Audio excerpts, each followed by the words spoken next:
Hello, this is a certification for system.io. So I have completed the certification. I will show you the quiz and the answer. But this system of quiz is uh, is made as a flow. It means that even a monkey with logic can succeed, but it needs to be able to read only the success rate, because you can take the quiz as many times as you want. So this is a flow, because each time you fail, it gives you a percentage of success. So of course, if you have 4 questions and you answer the first one with one choice and you say complete, and if he says you have 0% of success, it means your answer wasn't good. So you do it again, you select the second answer of the first question and you submit, and it gives you your success rate. If you have 25%, it means this was the right answer to this first question, and then you can, okay, you select it, and for the second question you start again. So you can do that, and you can have 100% success for each quiz without even being able to read or understand the questions or the answer. So this is a flow because it's not limited, and it gives you your success rate. If it was telling you fail or success without any specific details about the completion rate, success rate, then it will be, it will be very hard to answer all the combinations possible in order to have success. So doesn't matter. Let's start. For the main dashboard and contacts, so you have interesting videos and the quiz. Here you have what is the specific feature called in System.io that allows you to categorize your contact list into different groups. Of course, there are the tags. You put tags, and you can put as many tags as you want in for each contact. As a System.io affiliate with the affiliate ID very long, which of the following URL should you use to correctly promote the System.io homepage? So the homepage or any page is always the same. You put interrogation mark, SA equals, and your affiliate ID. So here, of course, is this one. Which of the following statements is true about the marketplace in System.io? So here you have 3. I don't know if you select only one of the correct one, if it's okay as an answer or not, but I mean, only this one. Affiliate can only promote offers through opt-in pages, not sales pages. So this is not true. It depends if the vendor has selected any sales page, then you can. But all the pages in System.io, they can be affiliate pages. You don't need the vendor to say, okay, this page is good. You can send on any page of his subdomain or domain name hosted on System.io, and if you add this SA equals, then it will set the affiliate cookie on the visitor browser, and you will be the affiliate if this visitor opt-in or buys something from this subdomain or domain name. So that's how it works. Which of the following features is missing from the contact tabs in System.io? So it's sending emails directly to contacts from the contact tab. Anyway, you cannot send an email directly to a contact. And the only way to do it will be to add one tag to only one contact, and then create a newsletter sent only to this tag. So in effect, you will send only to this contact. But otherwise, there's no way to just contact one person like a CRM. CRM, you have your contact list and you can send them contacts or group them and send to a group of contacts. So no, in System.io, you cannot really send one email to one contact. It's very cumbersome. You don't want to do that anyway. What does the email activity filter allows you to do in the contact list? So email activity is not really email activity. I mean, it is, but there is something more than just opening or clicking an email. It means that only opting in a opting page is an email activity. So when you say that a contact, for instance, has opt-in in your capture page, but has never opened any of your emails, he will still have an email activity when he opt-in. So if you say, for instance, you want to select all the contacts that didn't have any email activity for 1 month, you will not get all those that have opted in less than 1 month. All those have at least one email activity. It is to opt in. So they will not be in the selection. So what is the question? What does it allow you to do in the code? Identify contacts who haven't opened or clicked your email since a specific date. And you can add to this, but it's not in the answer. You can add also who had opted in, who have been created, in fact. If they opt in anywhere, it is an email activity. So this is the answer to this one. Then we have funnels, so very interesting videos. What is the purpose of the squeeze page in the funnel? Of course, to collect and save leads. What are blocks in the context of building pages in System.io? So the blocks, they say pre-made elements to help you build your page quickly and easily. Yes, but pre-made, it can be pre-made by yourself. You have personalized blocks also.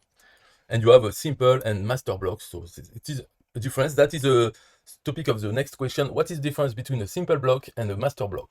So the difference, simple blocks do not change across all pages when edited, while master blocks do. If you want another explanation, is that the simple block, when you add a simple block to a page, it's like if nothing ever happened. It's like if you created this block within your page. So if you do it again on another page, you add a simple block, you can edit it. I mean, they have no relation between the one you put in the other page and this page. They have no relation. It's not really a block once it's put on the page, just an element of the page. But the master block, you create it. When you add it to a page, then, if you modify it, it will modify the master block itself for the future uses that you will do on other pages, but also for all the pages where you have already put it. So if you make a change to a master block inside the page, it will reflect everywhere where you have put it, and it will also reflect in what is saved in your personalized blocks. So, don't mess with it. Also, there are other differences. For instance, a master block, you cannot share it. You have a link to share a simple block, but master block, no. Also, you cannot put a master block 2 times on a page, but a simple block, you can put it as many times as you want on one page. So those are different. But the answer for this one is just this one. So what is the purpose of System.io A/B test feature? Of course, is to test 2 versions of a page and split your incoming traffic automatically between those 2 versions of the page to know if it's an opt-in page, for instance, which one is converting the most. And then you have to analyze, you have to know what are the differences. And when you run A/B test, you should not change a lot of things between 2 versions. A slight change, so you can analyze this small change. If you change many things from page A to page B, then you don't know really what is the cause of more conversions. So, okay. Which page is typically used to present the main offer in details and contains text box and buttons? The sales page. Sales page is like a presentation page of a product. So, to present the main offer is a presentation, it's called a sales page. Why? Because a sales page is not really order page. But you can have, the order page is to pay. But you can have a page that presents and also allow you to pay directly on the same page. But for the answer here, upsell, downsell, thank you, or sales, it's this one. Which payment option in the order form allows customer to make indefinite recurring payment? It is a subscription. So anyway, the answer of payment plan is not indefinite. It's like pay in free installment, 3 times. So it's a subscription, of course. What is the purpose of using available substitutes in the email editor? So it is to provide personalized information to subscribers. So about substitute in the email, I requested 3 times now, but the 2 first times they have been deleted. So now I do it a 3rd time, and this is the last time. I request that substitutes in emails could be at the account level, because at the moment the substitutes, they are for each contact. So for instance, when you create customize a field in the contacts, or if you use their name and city, so you can reuse those fields in the email. But I would like in other software, that you could set a custom field for your account. For instance, you will create the custom field promotion, and then in the text of this field, you could put, enjoy this promotion, and you put a link, and you put this substitute in all your emails, in the middle of the text of your emails. And so when you have no promotion, you can go into your account and delete the value of this custom field. So in the emails, there will be nothing. But when you have a promotion, you can put it there in your account level, and all the emails in the email campaigns, especially, there will be your promotion. So wherever in the email campaign all your contacts are, number 1, in the middle, at the end, whatever, the next email they receive, it will have your promotion. So, you know, it's good things. There are other uses. For instance, an affiliate ID for ClickBank. And so you can create an email campaign about several ClickBank products, but you put the substitute of your account inside. So you can share this campaign with other people, and all they have to do is to create also a custom field at the account level and put their ClickBank affiliate ID so they can use the campaign without having to edit any emails inside. So we will see what happens about this. Third time is a charm. Blogs. So the blogs, what is the purpose of the blog layout editor in System.io? So this is the framing of the blog, so adding elements that appear across all pages of the blog. What is the purpose of the blog post listing element? Of course, it displays the latest post published on the blog. It's just an element that you can put on a page and that will show the latest articles of your blog. What is the purpose of the categories features in the blog? Yes, it organizes posts into different topics or themes. Which page on the blog allows visitors to send messages to the owner? It is the contact page, of course. Let's see, automation. That's good, but needs some work. Which trigger can be used to set an automatic action when a contact completes an email campaign? Of course, campaign completed. This can be a trigger to a workflow or a rule. So you select campaign completed, you tell which campaign, and then it will, maybe after you can subscribe this contact to another campaign. So you can chain campaign together or make a circle. That's, imagine you have 5 campaigns and 5 opt-in pages, and you have a chain of workflows that say, if this campaign is completed, then add it to this one. If this one is complete, add this to this one. And then at the end, it completes the loop. So it will run and run like a hamster in its wheels. You can do that. So whenever a contact comes in from one of the opt-in pages, it will receive the campaign and then switch to the other, like this. You can play with it. You can put a condition, for instance, each time. I mean, if you want to break the loop, for instance, you need to know where to break it. For a contact, if he enters into the opt-in page A, for instance, and then he runs into the circle, the loop, you don't want to maybe to add it again to this campaign A after a while. So you can either use tags or you can use a hidden feature of System.io. It means that if someone is already in a campaign, if you add it again, it will do nothing. It will not change its place. So if he has completed the campaign, but is not removed from it, then if you add it again to this campaign, it will not start from the beginning of the campaign. So that's the hidden features that allows you to do a loop that will not repeat one time for a contact if you don't unsubscribe him from any campaign. You know, whatever. Which trigger should you use if you want to set an automatic action when someone clicks on a link in an email? Of course, email link clicked. So some quiz questions are very easy. Which options allows you to split the path of an action in a workflow? It's a decision. Of course, just by reading a delay, no. An action, maybe. A trigger, no. So it must be a decision. It's very easy to answer this without knowing anything about System.io. In the workflow example, what is the purpose of adding a delay after checking if your contact has a specific tag? So all this sentence tries to look like it's difficult, but in fact, what is the purpose of adding a delay? The delay is to wait for 1 day. All the others don't talk really about what is the purpose of a delay. It's just to wait. So once again, a very obvious answer. So product, I have many products. Quiz, in the products tab, what information can be accessed in the order section? Customer email address, information about the product, and the order's fulfillment status. When creating a coupon in System.io, what is the purpose of setting a limit of use? Limit of use is to restrict the number of times the coupon can be used. It's not the same as having an expiration date for the coupon. You have also the possibility to have expiration date, but the limit of use, it means, okay, I give 10 coupons, go and buy. And if it reaches 10, but then it doesn't work anymore.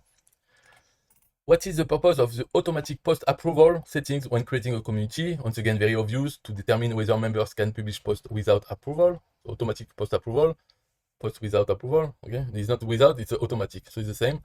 Easy.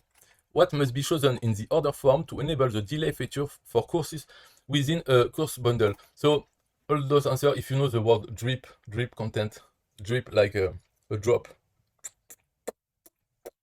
That's how you don't deliver at once. You say, okay, 1 day after, 1 day after, 1 day after. You see, drip. which of the following is unnecessary when creating a course in System.io? Well, I said selecting a payment method, but in fact, you know, uploading, I think maybe if I choose all others, maybe it will be correct. I didn't try, but I mean, choosing a theme color, I don't think you need to choose a theme color. I'm not sure, but is it really mandatory if you just take the one per default? You don't need to choose another one. I mean, yes, if you choose the default one, I mean, by not choosing, I don't know, but uploading a logo, I'm not sure if it's really mandatory. Before it was not mandatory, and I still see in my student area many courses who don't have a logo or an image. So I don't know really. Maybe you can answer anything. This is a trick question that doesn't matter. In System.io, which options is available when editing a lecture? I say everything. So this is all of the above. It means a lecture you can deactivate, duplicate, and remove it. You know, remove and deactivate, it's not the same. So I say all of the above. So very easy for product, then sales. Sales also very easy. In System.io, which options are available on the subscription page when canceling a customer subscription? So yes, this is when someone has indefinite payment, so it will pay. You can choose to cancel now or cancel on the next payment date. So it will not remove whatever the customer has until the next payment date. But for sure, there will be no next payment date for this customer. So that's the option. Which of the following allows you to view the payments made by your customers through your funnels order form? This is a trick question because you could say, oh, subscriptions. No, because subscription is a special payment, is a subscription. But you have also one-off payment or payment plans, okay? So this is transaction, the answer to this one. On the subscription page, what are the free status options available to filter subscriptions? So to answer, really, you cannot really guess it. You have to watch the video, or I mean to use the System.io, because you could make a mistake. They all mean the same, but it's this one, active, cancel, and completed for the subscriptions. Okay, so let's go to emails. This is good. We like emails. What options allow you to preview how your newsletter will look in your inbox before sending it to all of your contacts? It is save and send a test email. But you have to know something about the test email, is that it doesn't replace the substitute. Because often I see, because I do product in French, I see people, I tried, but it doesn't work. Because they use the test email. So the value is not replaced. And it's sent with the substitute in clear in the email when you do test. If you want to test really, you have to use another email address of yours and opt in your lead capture page and let the things. So of course, if you want to test an email that is the number 30 in an email campaign, you have no choice. You cannot wait for 30 days to test it. So you use the test email, but you have to know that it will not work for the substitute. That's it, no big deal. Which email addresses are allowed to be used as a sender's email address? So this is not a trick question, but it's up to date, because not long ago, you could not use Gmail addresses. And now, so no Gmail, no Outlook, Yahoo, things like this. But now they reintroduced Gmail, but they didn't reintroduce the other ones. So now you can only use Gmails or, email address with your own domain name. This you could do it for, from the start of System.io. But for Gmail, it was first possible. It was also possible with Yahoo, with everything. Then they stopped Gmail and all the others, Yahoo and things. So it was only possible with professional email. But when they launched really in the English market and they got so many people complaining about not being able to use Gmail as a sender, then they say, okay, we will put Gmail, but not the other one. So now this is the answer to this one. How can you add contacts to an email campaign in System.io? So here, I think it was, in fact, you can read the answer. Because this one, for instance, they say contacts can only be added manually by selecting them from the contact list. In fact, this is correct if there was not the word only. That's the problem of this answer. Because you can do it, but it's not the only way to add a contact to an email campaign. And all the three false answers, they have the only word inside. So the answer is contacts can be added manually by selecting their tag group from the list, or automatically through automation rules or workflow. But also, it's not the only two ways. You can also add them manually by selecting the contact from the contact list and adding them to the email campaign. So, this right answer is not complete. Huh? So, I mean, I will fail System.io themselves for their quiz. But if you have only one choice, of course, you cannot select the three other ones because they have the only word inside, which makes them really false. And this one is correct, but not really correct. It's not complete. Well, but it's the only one to choose. What is the main difference between newsletter and email campaigns? So for this one, I had a headache reading the things. I mean, the difference is very easy to understand. Email campaigns, it's a sequence. It's, if you know Aweber, it's like a no, it's not a broadcast. It's the other one. I don't remember email sequence. I don't remember the name. But I mean, the broadcast is a newsletter in System.io, and the email campaigns, I don't know the name in. I don't remember in Aweber now. It's a funny name, but who cares? Email campaign is a sequence of emails. The newsletter is only one email message. So that's the difference. But when you read that, it's very difficult. And this is the answer. Listen to that. Newsletters are more dispersed and don't necessarily follow a sequence, while email campaigns are coordinated sets of individual emails sent across a specific period of time with one specific, and this one sounds the same, and this one. So you have obvious wrong answer, like newsletter required a visual editor, while email campaign require a classic editor. Of course, it's not this one. But between the first one and the last one, or even, I mean, this one, but anyway, don't waste any more time on this. How many minutes? Oh, I think we reached half an hour for this video. Why does System.io monitor the specific email statistic of each account? So once again, here you could answer several things, because why they monitor, maybe it's for those other reasons, but it's to identify the risk category of the account based on email performance.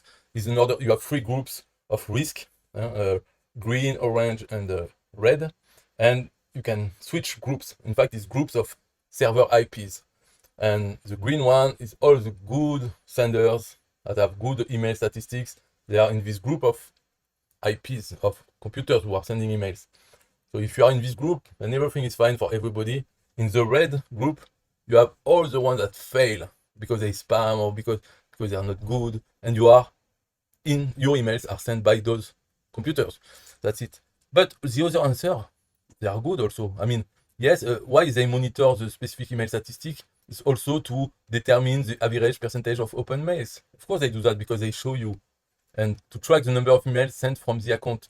I mean, you have the number of emails that have been sent from your account, even if it's not a limit in System.io, but you can still read it. So they have to track it and to record it to show you. But yeah, this is the answer. So the last quiz is about account settings. Where can you add your personal information like display name, first name, last name, country, and city in System.io? In profile settings. Which settings allows you to add a tracking code like Facebook Pixel or Google Tag to all of your funnel pages? It is in sales funnel settings that you can add a script, a tracking code for this and for other things if you want. You could use something for all your funnel pages, so you don't have to put them in each funnel pages. What is the purpose of the affiliate program settings tab in System.io? It is to establish commission percentage and payout conditions for affiliate programs. How can workspace members be invited to collaborate in System.io? By clicking on the workspace member settings tab, creating an invitation, and providing their email addresses. And once you have done everything, you can get your certificate. So to do that, you contact their support team, you provide them with the email of your account where you have this course, and you say which name exactly you want on the certificate, your exact name that you want, and then they will send it to you once they have verified that you completed all the quiz. So they will go into your account and look at the state. You can 100% finished, and all my quiz are okay. And anyway, this page only display if you have completed all the quizzes. So that's the end of this video. Bye bye.